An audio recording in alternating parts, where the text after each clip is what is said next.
Bismillahirrahmanirrahim. Assalamualaikum warahmatullahi wabarakatuh. Alhamdulillahirabbil alamin. Allahumma shalli wa sallim wa barik ala sayyidina Muhammad wa ala alihi wa sahbihi ajma'in. Amma ba'd. Membalas kejahatan orang lain. Jika ada pertanyaan, apakah kita boleh membalas orang-orang yang telah menzolimi kita? Dan bagaimanakah sebaiknya menghadapi masalah ini? Kujawab, jika pertanyaannya boleh atau tidak, maka jawabannya ya boleh. Sejauh kita membalas kezoliman mereka dengan kadar dan cara yang sama, baik bobot maupun ukurannya, serta kualitas dan kuantitasnya. Dengan kata lain, kita membalasnya dengan seadil-adilnya atau tidak berlebihan, kisos. Hingga kita sering menyebutnya dalam bahasa sehari-hari, seri, atau satu-satu, atau impas, dan seterusnya. Jadi, jika ada orang yang mencubit, menampar, memukul, memaki, memfitnah, atau segala bentuk kezoliman lainnya tanpa kesalahan yang kita lakukan, maka balaslah orang tersebut jika memang kita mau. Tapi dengan cara yang sama persis seperti yang mereka perbuat. Dalilnya adalah firman Allah Subhanahu wa ta'ala. A'udzu billahi minasy syaithanir rajim. Bismillahirrahmanirrahim. Wa jazaa'u sayyi'atin sayyi'atun misluha.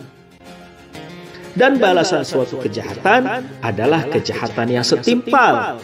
Al-Quran surat Asy-Syura ayat 40. Dan juga banyak ayat-ayat di dalam Al-Quran yang menyatakan hal serupa. Di antaranya yang artinya, dan sesungguhnya orang-orang yang membela diri setelah dizolimi, tidak ada satu dosa pun terhadap mereka. Al-Quran surat Asy-Syura ayat 41. Sesungguhnya dosa itu atas orang-orang yang berbuat zolim kepada manusia dan melampaui batas di muka bumi tanpa hak. Mereka itu mendapat azab yang pedih. Al-Quran surat Asy-Syura ayat 42. Subhanallah. Namun, jika pertanyaannya adalah, manakah yang lebih baik, membalas kejahatan ataukah memaafkannya? Jelas, Islam adalah agama rahmatan lil alamin. Dan sudah pasti agama kita menyuruh untuk memaafkan dan berlaku sabar. Inilah makom tertinggi dalam perjuangan melawan nafsu amarah yang bergelora di dalam dada, walaupun kita mampu membalasnya. Dan inilah watak orang-orang yang mengenal Allah Ta'ala dengan baik, yakni arifin, di mana dia tidak peduli hinaan, celaan, bahkan kejahatan dalam berbagai bentuk yang mereka lakukan terhadap dirinya. Dia lebih mengutamakan jalan yang terbaik, yakni dengan cara memaafkan dan berlaku sabar, bahkan mendoakan orang-orang yang telah menzoliminya tersebut. Ingat berbagai kisah kezoliman para kafir Quraisy terhadap pribadi Rasulullah Sallallahu Alaihi Wasallam. Imam Fudail bin Iyad rahimahullah berkata, jiwa kesatria itu ialah memaafkan kesalahan-kesalahan saudaranya. Masya Allah. Allah Azza wa Jalla berfirman dalam lanjutan surat Asy-Syura ayat 40 di atas. A'udzu billahi minasy syaithanir rajim. Bismillahirrahmanirrahim. فَمَنْ عَفَا وَأَصْلَحَ فَأَجْرُهُ عَلَى اللَّهِ إِنَّهُ لَا يُحِبُّ الظَّالِمِينَ. Maka barang siapa memaafkan dan berbuat baik terhadap orang yang berbuat jahat, maka pahalanya atas tanggungan Allah. Sesungguhnya dia tidak menyukai orang-orang yang zolim. Al-Quran surat Asy-Syura ayat 40. Juga firman Allah Ta'ala dalam banyak ayat-ayat yang lain yang artinya, Tetapi orang yang bersabar dan memaafkan, sesungguhnya perbuatan yang demikian itu termasuk hal-hal yang diutamakan. Al-Quran Surat Asy-Syura ayat 43. Balaslah perbuatan buruk mereka dengan yang lebih baik. Kami lebih mengetahui apa yang mereka sifatkan. Al-Quran Surat Al-Mu'minun ayat 96. Mereka itu diberi pahala 2 kali lipat disebabkan kesabaran mereka. Dan mereka menolak kejahatan dengan kebaikan. Dan sebagian dari apa yang telah kami rizkikan kepada mereka, mereka nafkahkan. Al-Quran Surat Al-Qasas ayat 54. Dan sifat-sifat yang baik, tidak membalas kejahatan, itu tidak dianugerahkan melainkan kepada orang-orang yang sabar. Dan tidak dianugerahkan melainkan kepada orang-orang yang mempunyai keuntungan yang besar. Al-Quran Surat Fussilat ayat 35. Masya Allah. Rasulullah Sallallahu Alaihi Wasallam bersabda, barang siapa memaafkan saat dia mampu membalas, maka Allah akan memberinya maaf pada hari kesulitan, yakni hari kiamat. Hadis riwayat At-Tabrani. Dalam hadis yang lain dikatakan, barang siapa memaafkan saat dia mampu membalas, maka di hari kiamat Allah akan menyuruhnya untuk memilih bidadari mana yang paling ia sukai.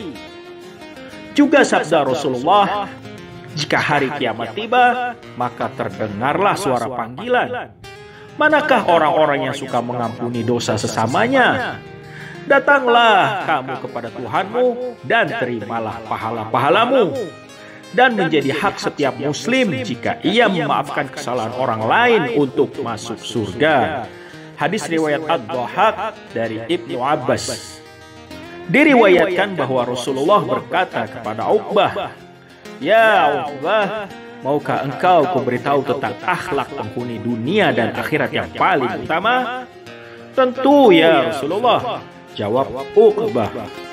Rasulullah melanjutkan, yaitu menjalin silaturahim orang yang memutuskan silaturahim denganmu, memberi orang yang pelit denganmu, dan memaafkan orang yang pernah menganiayamu.